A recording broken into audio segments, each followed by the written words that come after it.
chers membres du 12e Gaïné, chers collaborateurs, mesdames et messieurs, chers invités. C'est une cérémonie que nous avions voulu très sobre, compte tenu de l'heure, mais je vois en tout cas la détermination, l'unité et l'engagement du mouvement sportif. Je pense qu'il ne peut pas en être autrement. Je vous transmets les salutations et les remerciements du président Macky Sall. La cérémonie de passation de service est une période normale de l'activité gouvernementale. Elle est l'expression d'une tradition républicaine bien établie qui s'inscrit sous le sceau du respect de l'orthodoxie en matière de fonctionnement des institutions et des organisations publiques. La cérémonie de cet après-midi revêt une dimension toute particulière du fait du bilan élogieux du ministre sortant et que l'on peut servir en exemple. Monsieur le ministre Yankhoba Diattara, votre passage à la tête du ministère des Sports a été relativement de courte durée, mais les résultats que vous y avez obtenus sont largement positifs et dépassent les attentes les plus optimistes, comme en témoignaient d'ailleurs toutes les composantes du mouvement national sportif, juge légitime en dernière instance de la politique gouvernementale en matière de sport. Cela vous a valu de façon régulière les encouragements et les félicitations du président de la République, son Excellence M. Macky Sall, notamment en Conseil des ministres et à l'occasion des rencontres concernant les activités du ministère des Sports. Vous venez d'ailleurs d'en faire modestement le bilan, en restant humble comme toujours. Et votre mérite n'en est que plus grand et appréciable. Il est vrai que les résultats que le gouvernement a obtenus dans le secteur du sport sont le fruit d'un travail soutenu et acharné sur une longue période, en application de la vision généreuse et moderne de la politique sportive du président de la République, Macky Sall. Mais votre posture de grand commis de l'État et de serviteur émérite a conféré à ces acquis une saveur et une tonalité toute particulière. C'est pourquoi, en vous remerciant très sincèrement pour les aimantes paroles que vous avez eues à mon endroit et pour la franche et sincère collaboration qui a marqué nos relations de travail, je voudrais saisir ce moment solennel pour vous renouveler les chaleureuses félicitations du président de la République, son Excellence M. Macky Sall. Certes, vous quittez l'attelage gouvernemental, mais considérez que l'ensemble des ministres qui le composent et moi-même seront toujours réceptifs à vos observations et suggestions qui, à ne pas douter, permettront de poursuivre avec succès le travail que vous avez entamé sous la guidée du président de la République, Macky Sall.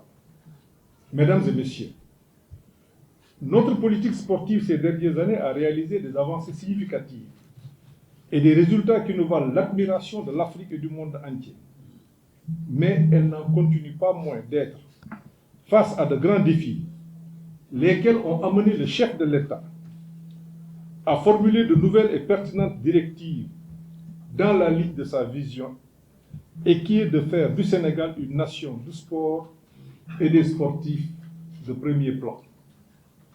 À travers ces directives, dont la mise en œuvre mobilisera la participation du mouvement sportif dans toutes ses composantes, le président de la République Macky Sall nous demande de créer un modèle performant de gestion des infrastructures sportives qui assure leur maintenance adéquate, leur rentabilité durable, leur suivi et leur transformation en lieu de vie par le développement d'activités économiques, sociales et culturelles sur les sites et leur environnement immédiat.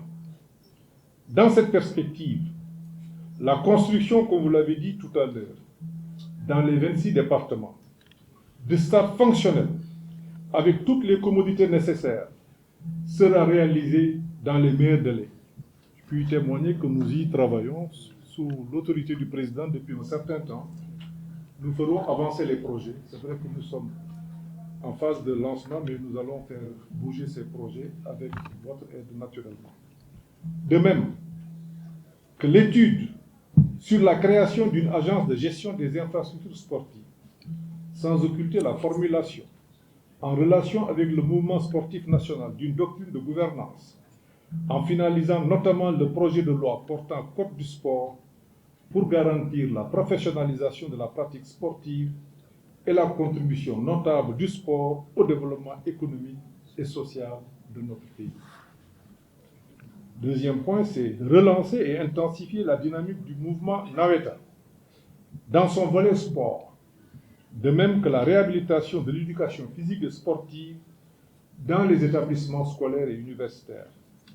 Troisièmement, développer en relation avec la Fédération sénégalaise de football et toutes les parties prenantes des clubs disposant d'académies pour promouvoir la petite catégorie et faire émerger un championnat national de référence internationale soutenu par un programme national d'appui au football local. Quatrièmement, lutter contre la violence dans le sport et les méfaits qu'elle occasionne par l'éducation des masses sportives, mais également l'application rigoureuse des lois qui garantissent la sécurité des personnes et des biens. Cinquièmement, enfin, poursuivre avec rigueur et méthode la préparation des Jeux olympiques de la jeunesse 2026, ce projet mondial que notre pays abrite au nom du continent africain. J'envisage également, en étroite collaboration avec la Fédération sénégalaise de football, de faire étudier dans les meilleurs délais le cahier de charges de l'organisation de la Coupe d'Afrique des Nations 2027. Et si les conditions sont réunies, je soumettrai la proposition de candidature du Sénégal à la très haute appréciation du président de la République. Je puis vous dire d'ores et déjà que nous avons déjà pris des dispositions diplomatiques pour que la candidature du Sénégal, qui est déjà acceptée par le président de la République, soit déposée dans les meilleurs délais. En effet, après Sénégal 92, le moment est venu, au regard des performances exceptionnelles du football sénégalais, d'organiser pour une seconde fois une Coupe d'Afrique dans notre pays et d'améliorer encore sensiblement le niveau de nos infrastructures et de nos équipements sportifs. En matière de compétition internationale, il importe aussi que les arbitrages conséquents puissent être réalisés dans les délais requis, en étroite relation avec le comité olympique et les fédérations et regroupements sportifs, de sorte à disposer dès le début de l'année d'une planification et d'un calendrier annuel de participation du Sénégal aux compétitions sportives africaines et internationales. Dans ce cadre, j'entends faire jouer pleinement au Comité national olympique et sportif sénégalais le rôle que lui confère la loi. C'est la loi 84-59 portant charte du sport et qui est d'être le partenaire de l'État en matière de mise en œuvre de la politique sportive et l'interlocuteur privilégié du mouvement sportif auprès des pouvoirs publics. Vous me permettrez, mesdames et messieurs, d'ouvrir ici une parenthèse pour féliciter chaleureusement le président Mamadou Diagne Ndiaye, président du comité olympique et serviteur attitré de la cause sportive, pour ses qualités de manager et de dirigeant sportif. Je l'ai déjà fait avec eux, d'ailleurs on a entamé.